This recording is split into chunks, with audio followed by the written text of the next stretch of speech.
juu ya takwimu unazoziona zinatolewa na mashirika makubwa duniani au mashirika makubwa Afrika. Wale watu wa takwimu hawachukui hata shilingi 100.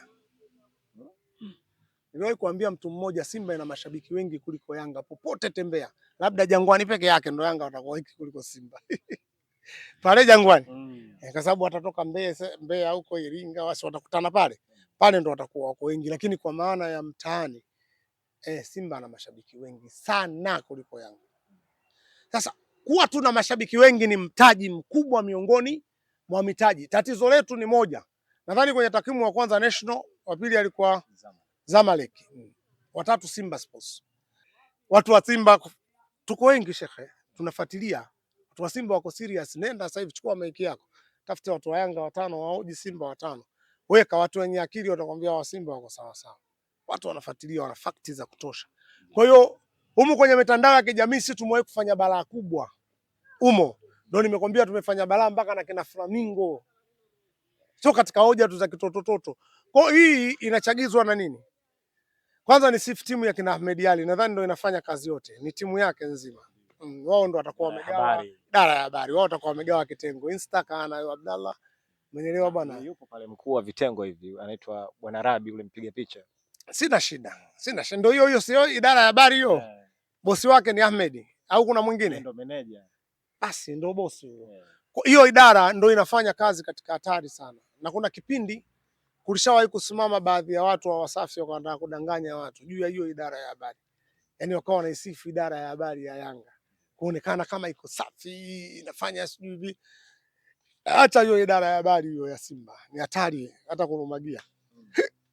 Na haikuwahi kwenda kumlazimisha mtu kwa sababu iko clear imesimama, ndio unaona hicho klipo. Kwa hiyo siku wa namba 3 Afrika ni neema ambayo tumejiandalia si wenyewe.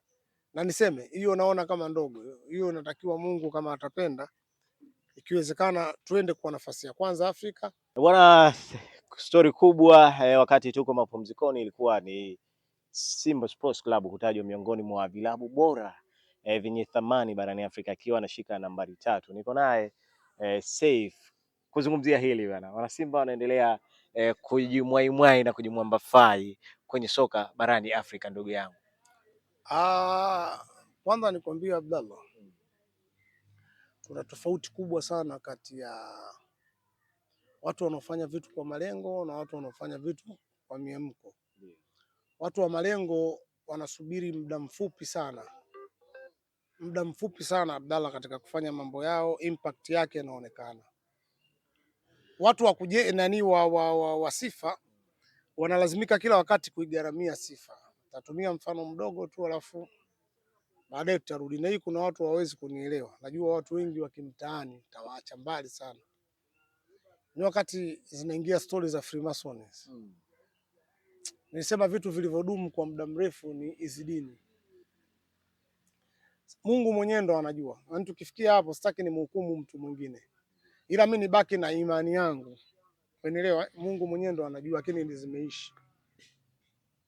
Ukiacha hizi dini mbili ambazo zimeishi, vingine vyote vya kuzuka vitapotea.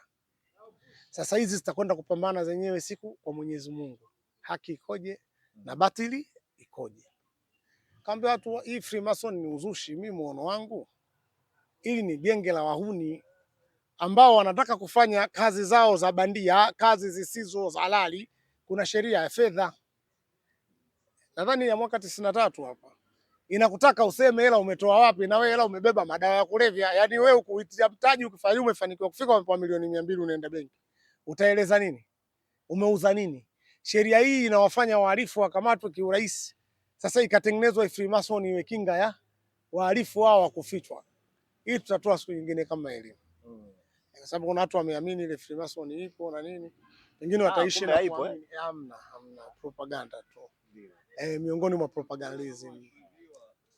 Kwa hiyo hii tunaanza katika hiyo hoja ya kwanza. Sawa? Sasa turudi katika hoja ya pili. Juu ya takwimu unazoziona zinatolewa na mashirika makubwa duniani au mashirika makubwa Afrika. Wale watu wa takwimu hawachukui hata shilingi 100. Niliwahi kuambia mtu mmoja, Simba ina mashabiki wengi kuliko Yanga popote tembea. Labda Jangwani peke yake ndio Yanga watakuwa wengi kuliko Simba.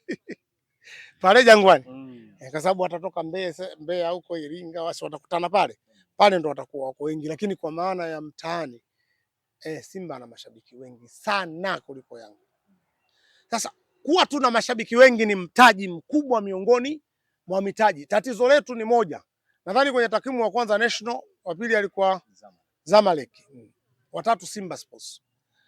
Hawa watu wao sio kuwa wana mashabiki kumzidi Simba.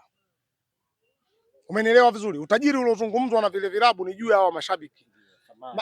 Thamani. Mashabiki wa hawa watu wako tayari kuliko mashabiki wa Simba. Ndio tukapata namba 1, 2 na ngapi? Na 3. Yaani ukiwajenga wa Simba kuwa tayari wakifanana na wa Zamalek, sio hapa, itakuwa dunia nzima. Wewe kuna jambo umelisahau. Kuna kipindi katika Twitter, sawa, na hii mitandao ya kijamii Insta, sijui kupitia mitandao yote, Simba iliwahi kuingia fainali na Flamingo. Unaikumbuka? Simba ilishindanishwa na kina Real Madrid, nani hao wakatema bungo, iliingia fainali na Flamingo. Utashangaa Real si dunia nzima, Simba si Tanzania tu peke yake. Lakini dunia nzima wakubaki kama influencer, yani wakubaki kama wahamasishaji, walibaki yani walikuwa kama wako neutral. Simba ikaonekana ni klabu inafuatiliwa. Ukitoka Flamingo ni Brazil ya pili ni Simba. Abdallah, umenielewa? Ya pili ni Simba Sports. Sasa leo hii humu Afrika si kuwa nafasi ya 3 katika huo utajiri ambao tumepewa, ni kulingana na kwanza namna ya matumizi ya mitandao ya kijamii. Mimi najua huko ndo wanapoenda kucheki. Sasa hapa kwenye matumizi ya mitandao ya kijamii, hebu kwanza tusomee kwanza kwa faida hapa idadi ya wafuatiliaji kwanza, ama wale followers. Ni milioni ngapi? 20 ni milioni 20 wameweka hapa. Ni WhatsApp, Facebook, Instagram, hii TikTok. Sawa, hii YouTube. Namba 1 umeona Tanzania. Kwa Tanzania ni namba 1 kwa Afrika na Afrika Mashariki na Kati namba 1 moja vile vile namba 1 Afrika Mashariki na Kati namba 1 vile vile jangwa la Sahara. Si tumeenda kuzidiwa na watu wa wapi huku? Namba 3 Afrika. Tuendelee sasa. Umenielewa vizuri? Sasa simaanishi mashabiki wa Simba wengi wamenunua simu, hapana. Ukichukua idadi ya watu wengi ukafanya majumuisho, kwa mfano, ngoja nitumie mfano wa China.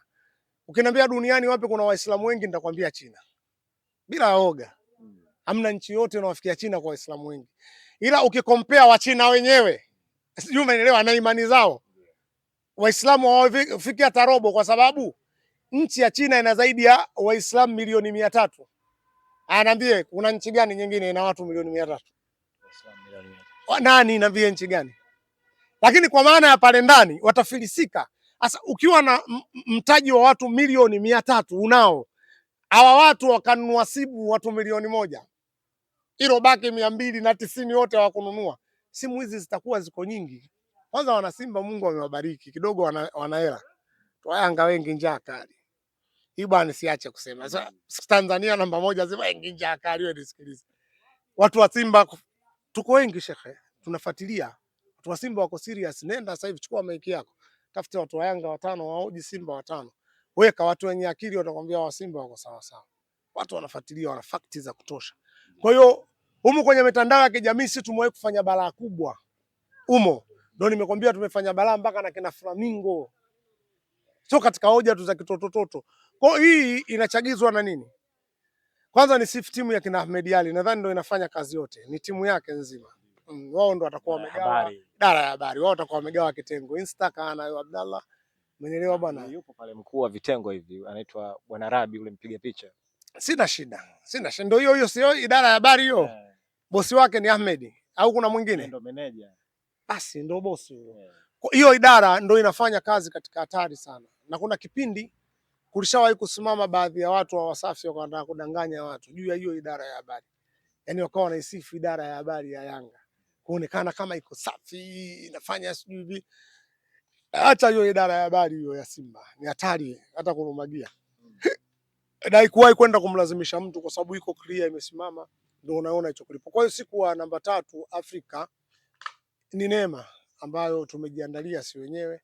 Na niseme hiyo naona kama ndogo. Hiyo inatakiwa Mungu kama atapenda, ikiwezekana tuende kwa nafasi ya kwanza Afrika, turudi katika level zetu zile za kiduniani, si tuache waimba talabu waishie Kinole Morogoro. Hapa kuna zaidi ya misimu minne Simba Sports Club si bingwa ndani. Lakini watu bado wanafuatilia klabu yao katika mitandao ya kijamii.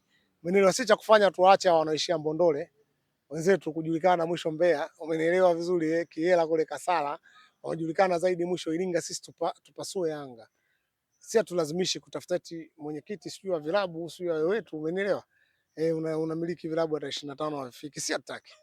Havifiki bwana, miayusho tu. Wewe mimi ndo nafuatilia. Mwenyekiti wa vilabu hata 25 havifiki, umenielewa? Alafu mwenyekiti wa vilabu Afrika kila siku unashtakiwa kafu. Yaani klabu yako ambayo ni rais hailipi watu kwa nini bwana, achana na klabu hii. Simba tumekamilika. Simba si ni neema. Hatukutaka wenyewe, yani ni Mungu tu mwenyewe. Umenielewa bwana Abdallah? Mimi katika hilo machache ni hayo, nishukuru wana Simba na tuendelee kufuatilia. Kama unajua mwana Simba hajafollow hivyo vitu, mwambie afanye haraka. Au unaweza ukachukua hata simu yake ukafollow. Wewe hebu nipe kidogo, unapafu shika wewe unafuatilia hapa cha ujinga bwana. Mambo yako unafuatiliaje? Umenielewa sijui hayo ni mambo muhimu Abdallah kufanya. Kwa hiyo tuseme wana Simba tuzidi kufuatilia klabu yetu. Ndio tutaipa thamani. Hatuwezi, yani sisi thamani ya Simba haiwezi kuletwa na mtu mwingine nje. Tutaipa sisi wenyewe kwa kuwa tayari na klabu yetu ni hayo tu. Naam. Bana mimi nikushukuru kwenye. Asante sana Abdallah, asante.